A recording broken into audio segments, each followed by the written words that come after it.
10 লাখ টাকা বানানোর কথা কইছি, 10 টাকা বানানোর কথা নয়। বন্ধু তাহলে ব্যবসা কর। সেটাই তো বলছি, কি ব্যবসা করা যায় যাতে খুব তাড়াতাড়ি বড়লোক হওয়া যায়। দেখ, খুব তাড়াতাড়ি বড়লোক হতে গেলে তো ভাই 2 নম্বরই ব্যবসা করতে হবে। সেটাই তো করছি, আমি ভাবছি চুল্লুর ব্যবসা করব। হ্যাঁ শালা, চুল্লুর ব্যবসা করে কতদিনে বড়লোক হবি?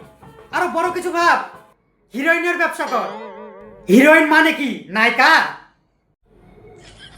হ্যাঁ খেপাচুদা, তুই একটা গারল। হিরোইন মানে ডাক। না না, পুলিশ ধরতে পারলে পুদে মোমবাতি ঢুকে খারাপ করে তুলবে। একটু নিচে ভাব ভাই। তাহলে তুই গাজার ব্যবসা কর, মার্কেটে প্রচুর ডিমান্ড।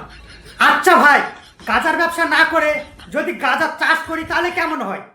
তাহলে তো আরো ভালো, আরো বেশি লাভ হবে।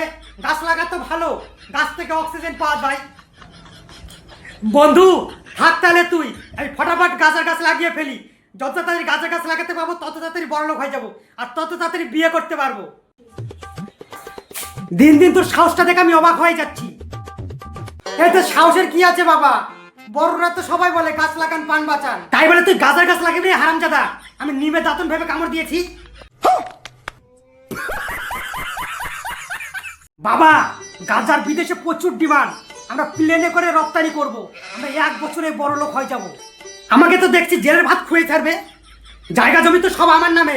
পুলিশ এসে কাকে ধরবে রে হারামজাদা? পুলিশ আসে তো আমার পদে মোমবাতি ঢুকাবে, তখন তুই আমার পদে মলম লাগাবি? তোমার পদে তুমি মলম লাগাবে, তোমার পদে আমি কেন মলম লাগাতে যাব? তোমার পদে খুব গন্ধ,